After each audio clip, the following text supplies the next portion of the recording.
My wife said it wasn't her duty to fulfill my desires. I matched her rules, withdrew effort, and forced our broken marriage to finally become equal. Something fundamental had broken in our marriage, not just cracked, completely shattered.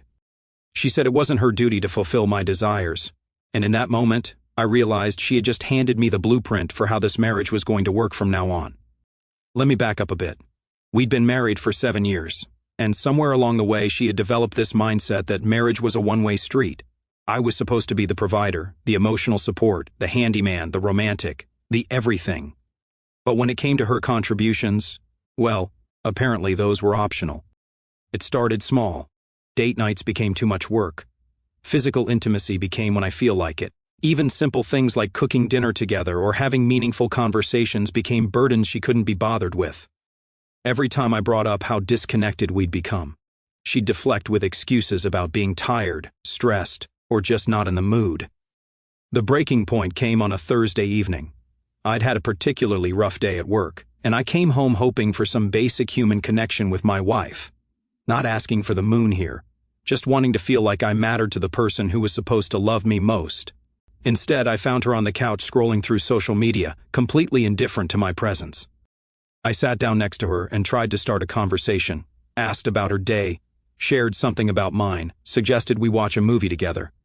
Her responses were cold, dismissive, like I was interrupting something important. When I mentioned that I missed spending quality time together, she sighed dramatically and said she was tired of me always wanting something from her.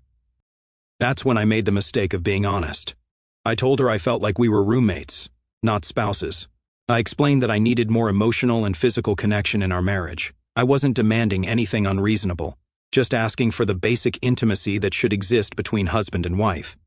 She put down her phone, turned to me with this look of complete annoyance, and delivered the line that changed everything. "It's not my duty to fulfill your desires. I'm not your personal entertainment system." The way she said it with such casual cruelty, like my needs were somehow pathetic or inappropriate, like wanting connection with my own wife was asking too much. She continued her little speech about how she wasn't obligated to make me happy, how I needed to find fulfillment elsewhere, how marriage didn't mean she had to cater to my every whim. I sat there for a moment, processing what she'd just said. She wasn't talking about unreasonable demands or excessive neediness. She was talking about basic marital intimacy, emotional connection, the fundamental give and take that makes a marriage work, and she had just declared herself exempt from it. That's when something clicked in my mind. If it wasn't her duty to fulfill my desires, then logically it wasn't my duty to fulfill hers either. She had just established the new rules of our marriage, and I was about to become a very dedicated student of her philosophy. I looked at her calmly and said, "You know what? You're absolutely right. Duty has nothing to do with it." She smiled, thinking she'd won some kind of argument. She had no idea what she'd just unleashed. The next morning, she woke up expecting her usual coffee brought to her bedside, something I'd done every morning for 7 years without fail. Instead, she found me in the kitchen drinking my coffee, reading the news on my phone. When she asked where her coffee was, I simply said, "It's not my duty to fulfill your desires." She laughed it off, thinking I was being petty, made her own coffee, and went about her morning routine. But I wasn't being petty. I was being methodical. She had just taught me that marriage wasn't about duties or obligations. It was about what you felt like doing when you felt like doing it. By the end of that first week, the pattern was clear.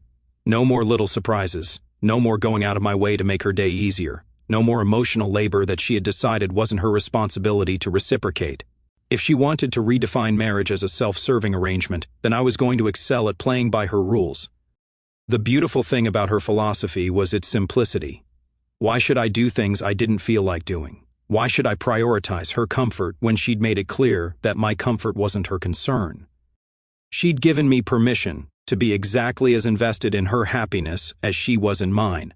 And that's when I realized she had accidentally given me the greatest gift possible: complete freedom from the guilt of being an unappreciated husband. She wanted to find out what marriage looked like when duty wasn't part of the equation. I was about to show her exactly what she'd asked for. The second week was when she started to notice that something had fundamentally changed. It wasn't just the coffee anymore. It was everything. All those little things I used to do automatically without even thinking about it had suddenly become optional in my mind. Her car needed gas? Not my problem. She'd always been capable of filling her own tank. Her phone was dying and she needed a charger. There was one upstairs if she wanted to get it. Dinner wasn't magically appearing on the table anymore either.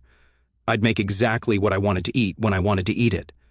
The best part was watching her try to process this new reality. She'd stand in the kitchen, staring at the empty counter where her plate used to be, clearly confused about why I hadn't automatically made enough for two. When she asked about it, I'd just shrug and say, I made what I felt like making. She started getting frustrated, but she couldn't call me out on it without sounding like a complete hypocrite. After all, these were her rules. She'd established that spouses weren't obligated to go out of their way for each other. I was just following her lead. The turning point came when she got sick with a bad cold. Normally, I would have been the dutiful husband, bringing her soup, medicine, checking on her throughout the day. Instead, I treated her exactly like she'd been treating me when I needed emotional support or physical connection, with polite indifference. She was in bed, clearly miserable, and asked if I could pick up some medicine from the pharmacy. I was sitting in my chair reading a book, and I didn't even look up.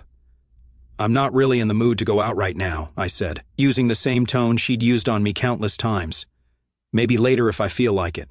The look of shock on her face was priceless. She actually said, but I'm sick. And I responded with, that sounds like a you problem. The same phrase she'd used when I tried to talk to her about feeling disconnected in our marriage. For the first time in months, I saw genuine emotion in her eyes. Not the cold indifference I'd gotten used to, but actual hurt. It was fascinating to watch her experience what I'd been living with for so long. The realization that your spouse simply doesn't care about your needs or discomfort. She spent the next few days in bed taking care of herself, and I could tell she was starting to understand what I'd been trying to explain about feeling neglected. But instead of having a moment of clarity, she doubled down on her position. When she finally recovered, she tried to have a conversation about my recent behavior. She said I was being cold and distant, that I wasn't acting like myself.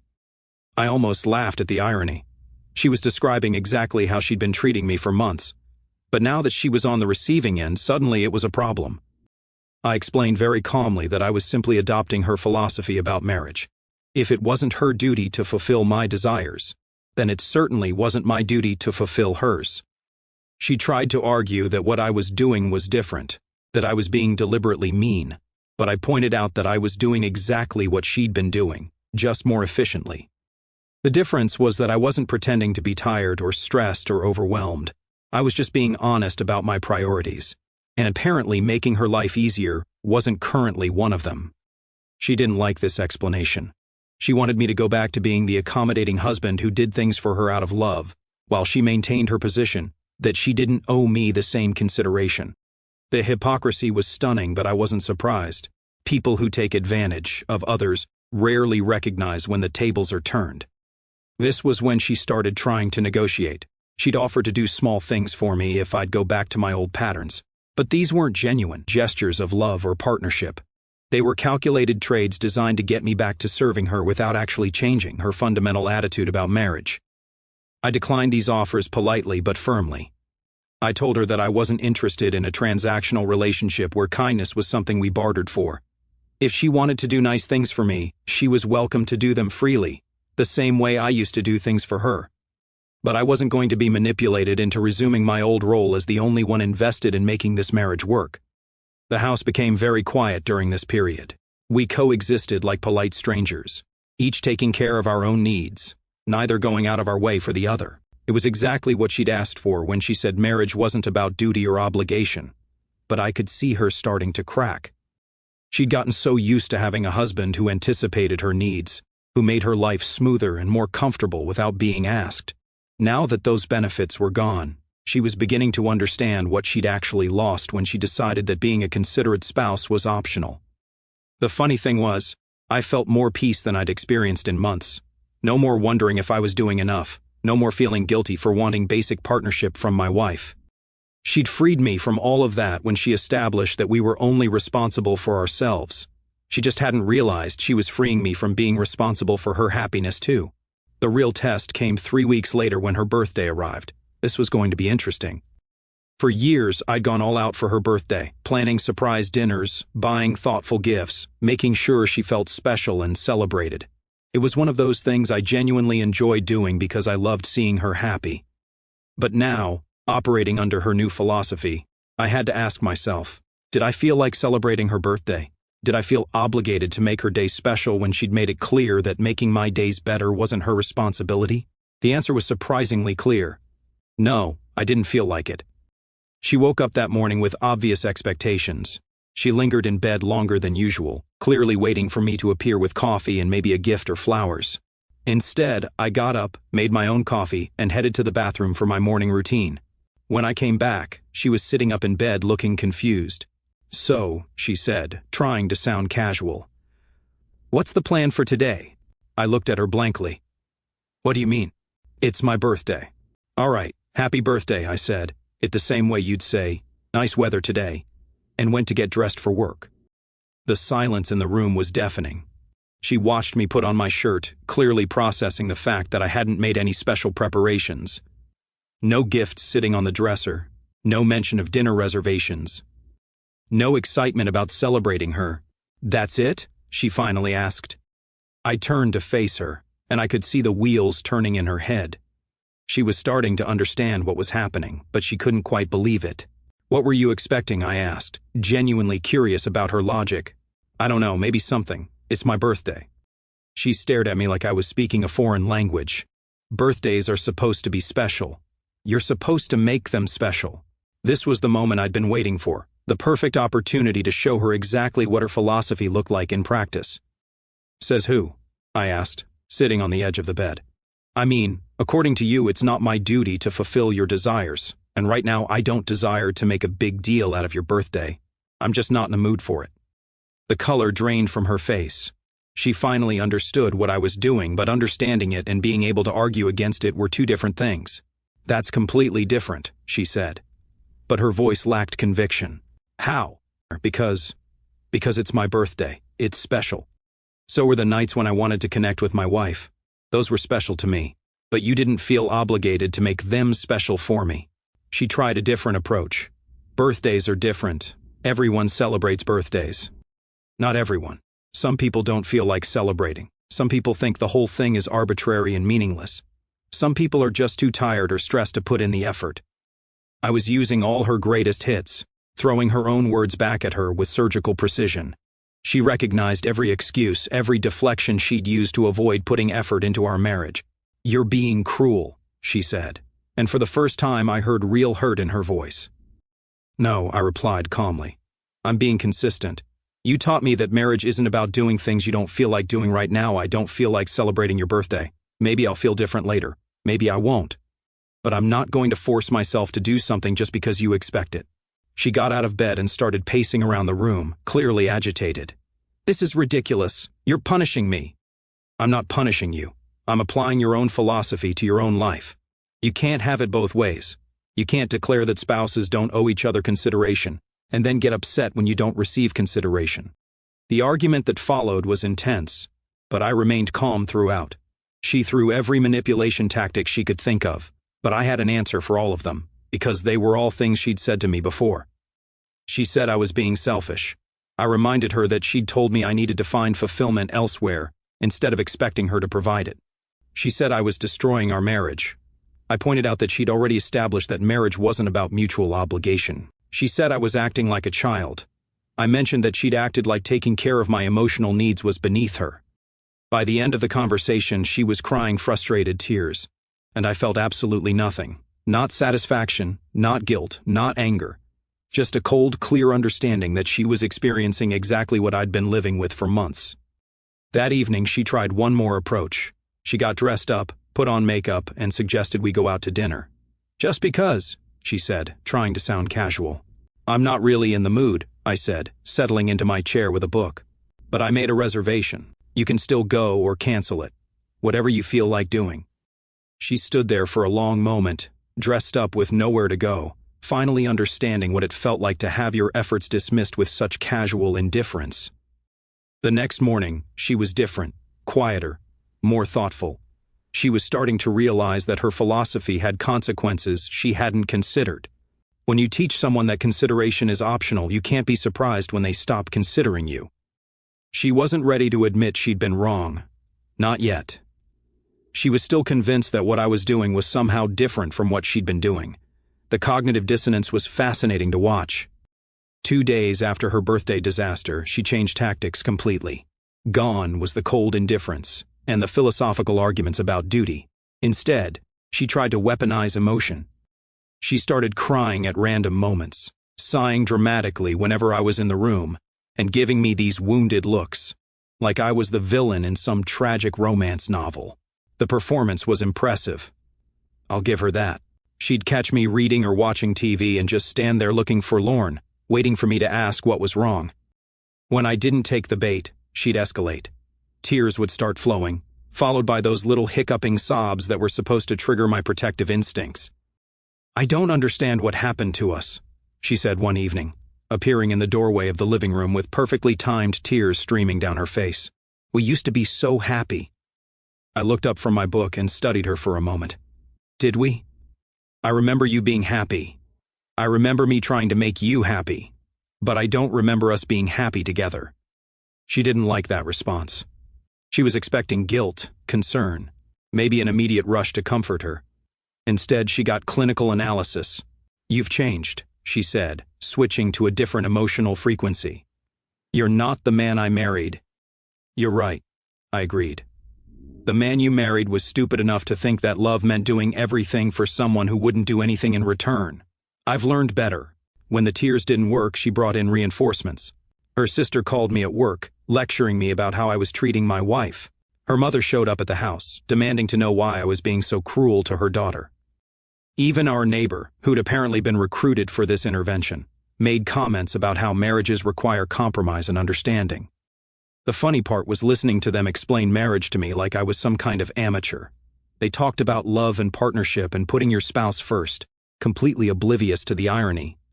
Where were these lectures when my wife was treating me like an inconvenience? Where was all this wisdom about marital duty when she was declaring herself exempt from it? I listened politely to each intervention, then calmly explained the situation. I told them about her declaration that fulfilling my desires wasn't her duty, and how I'd simply adopted the same philosophy. I asked them why they thought I should be held to a different standard than she was. The responses were predictable.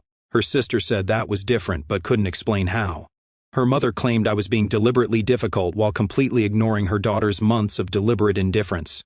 The neighbor mumbled something about being the bigger person and walked away quickly. None of them could defend the double standard, but none of them were willing to acknowledge it either. It was easier to paint me as the bad guy than to confront the fact that my wife had created this situation entirely on her own. The pressure campaign intensified over the following week. She recruited friends, distant relatives, anyone who would listen to her version of events.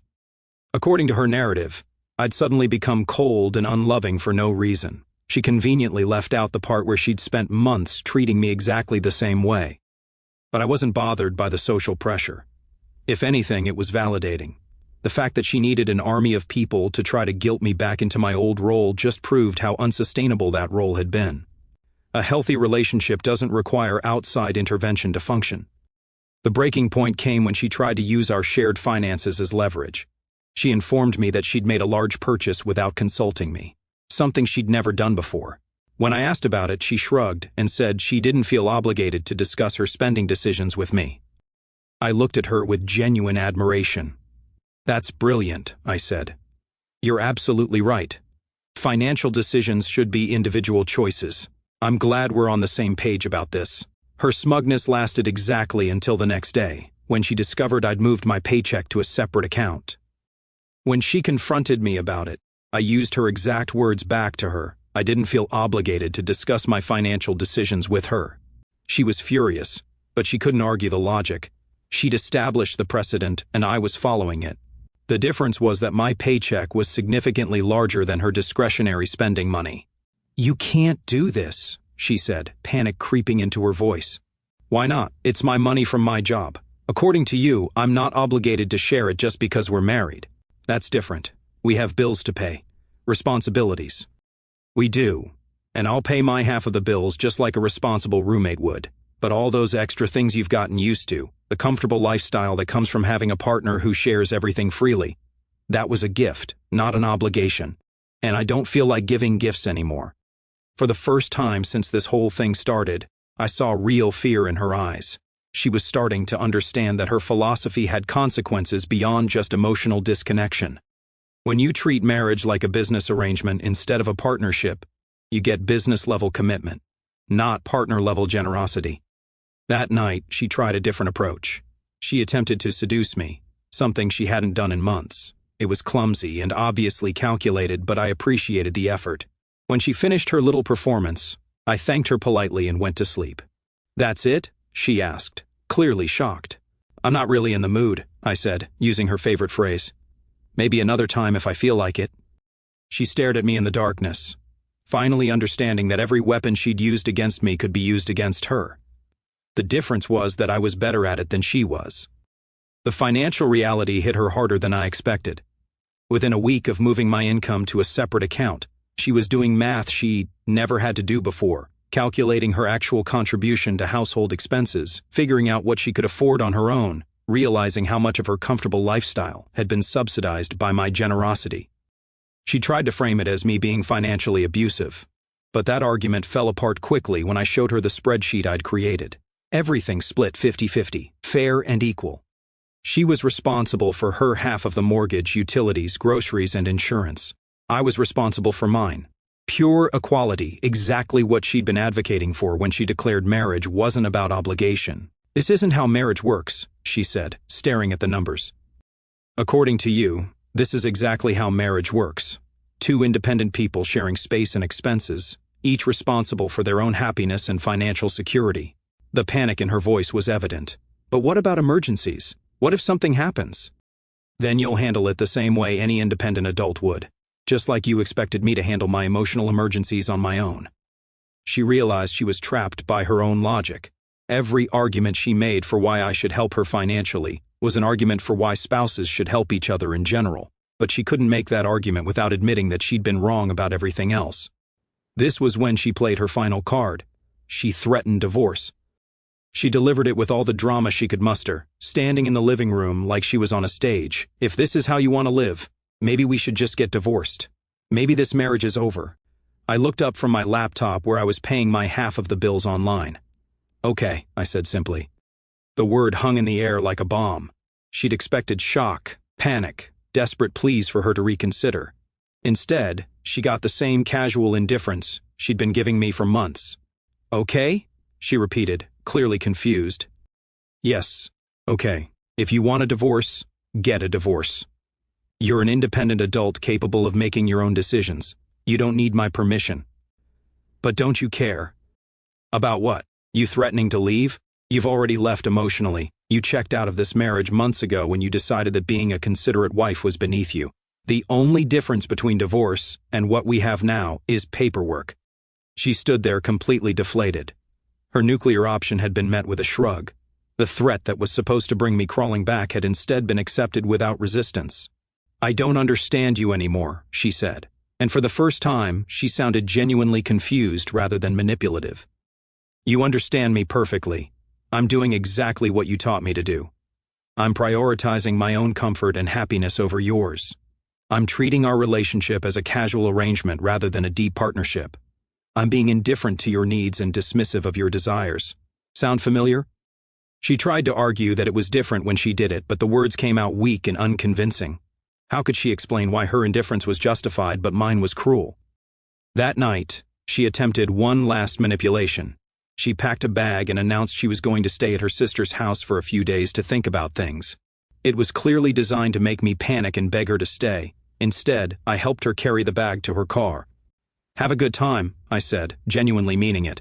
"Take all the time you need." She drove away, expecting her phone to ring within hours, expecting desperate texts begging her to come home. Instead, her phone stayed silent. I spent the evening doing things I enjoyed, eating what I wanted, watching what I wanted, existing in peace without walking on eggshells around someone who'd made it clear that my comfort wasn't their concern. 3 days later, she came back, not because I'd called or because I'd missed her, but because staying at her sister's house had forced her to confront some uncomfortable truths. Her sister had asked pointed questions about why her husband was treating her this way.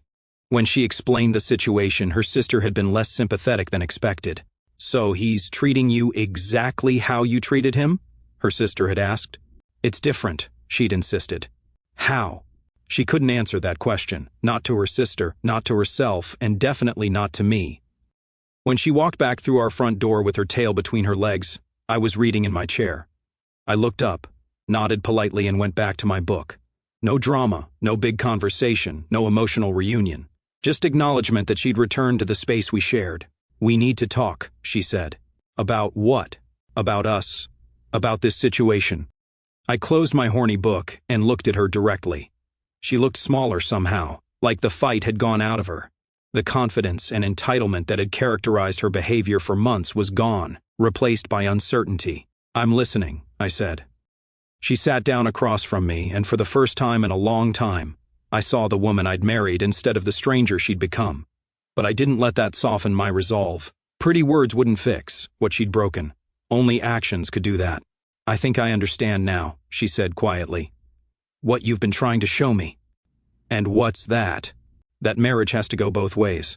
That I can't expect you to care about my needs if I don't care about yours." It was a start, but I wasn't going to make it easy for her. She'd spent months making my life difficult. Now she needed to prove that this realization was genuine, not just another manipulation tactic. "That's a nice theory," I said. "But theories are easy, actions are harder." The conversation that followed was the most honest we'd had in years. Not because she suddenly became enlightened, but because she finally understood that I wasn't going to accept anything less than complete transparency. The old version of me would have been satisfied with apologies and promises. This version required proof. "I want to fix this," she said, and I could tell she meant it. The question was whether she understood what fixing this actually required. "Fix what exactly?" I asked. "The marriage, or just your current discomfort with the consequences of your choices?" She flinched at the directness, but she didn't deflect. "The marriage. I want to fix our marriage." "That's interesting, because a few months ago you made it very clear that our marriage wasn't something that needed fixing. You were perfectly satisfied with the arrangement where I gave everything and you gave whatever you felt like giving." I was wrong. About what specifically? This was the test. Generic apologies were worthless. I needed to know that she understood exactly what she'd done and why it was unacceptable. She took a breath and started listing her mistakes. How she'd taken my efforts for granted. How she dismissed my needs as unreasonable demands. How she'd created a double standard where I was expected to be a devoted husband while she was allowed to be a selfish roommate. It was a good start, but I wasn't impressed by her ability to identify problems. I wanted to know if she was capable of solving them. "So, what are you proposing?"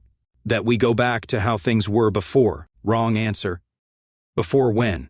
"Before you decided that being a considerate wife was optional. Before you started treating me like an inconvenience. Before you declared that marriage wasn't about mutual obligation. Before all of that, when we were happy." I was never happy with that arrangement. I was just too stupid to realize I was being taken advantage of.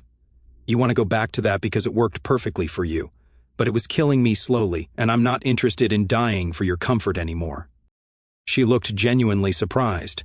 She'd been so focused on getting her comfortable life back that she hadn't considered whether that life had been fair to me in the first place. "Then what do you want?" This was the moment I'd been building toward for weeks, the chance to establish the terms of our relationship going forward. "I want a real marriage," I said.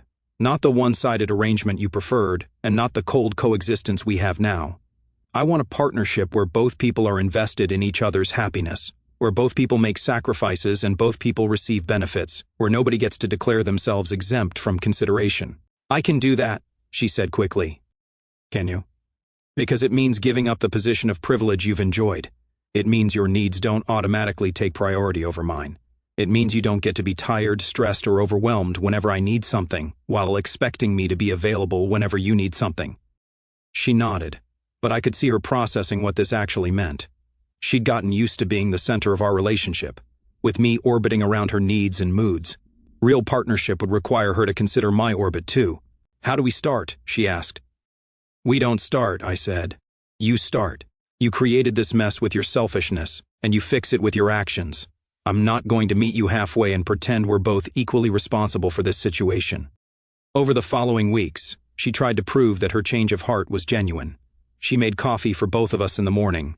She asked about my day and actually listened to the answers. She initiated physical affection without it being calculated or manipulative. She even suggested date nights and activities we could do together. But I remained cautious. Trust once broken doesn't repair itself with a few weeks of good behavior. She'd shown me who she really was when she thought she could get away with it. Now I needed to see who she was when she knew she was being evaluated. The real test came when she got stressed at work and reverted to her old patterns. She came home exhausted and dismissive, expecting me to accommodate her mood while she provided nothing in return. It was subtle, but it was there, the same entitled attitude that had started this whole mess.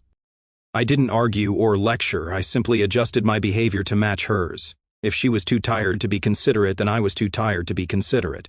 If she didn't feel like putting effort into our interaction, then neither did I.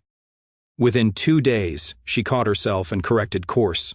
She apologized for slipping back into old habits and made a visible effort to be present and engaged despite her work stress. That's when I knew the change might actually be real, not because she was perfect, but because she recognized when she was wrong and fixed it without me having to point it out. 6 months later, we had something that resembled a real marriage. Not the fantasy version where one person does all the work, but the adult version where both people contribute because they want to, not because they have to. She never again made the mistake of telling me that fulfilling my desires wasn't her duty, because she'd learned that if marriage isn't about mutual duty and consideration, then it isn't really marriage at all. It's just two people using each other until someone gets tired of the arrangement. I taught her that lesson by becoming the best student of her own philosophy, and in the end, she'd thank me for it. Because a woman who truly wants a husband doesn't want a man who will accept being treated like garbage. She wants a man who knows his worth and demands to be treated accordingly. The old version of me would have tolerated her disrespect indefinitely, thinking that was what love looked like. The new version understood that real love requires real respect, and respect isn't something you beg for. It's something you command by refusing to accept anything less. She'd accidentally taught me the most valuable lesson of my life. When someone shows you that your happiness doesn't matter to them, believe them, and then show them what a life without your happiness looks like. Our story has come to an end. If you've made it this far, how about subscribing to our channel? It helps us immensely. I've selected 2 other videos for you that I'm sure you'll enjoy. Feel free to click on them. I'll be waiting for you in the next story. See you soon.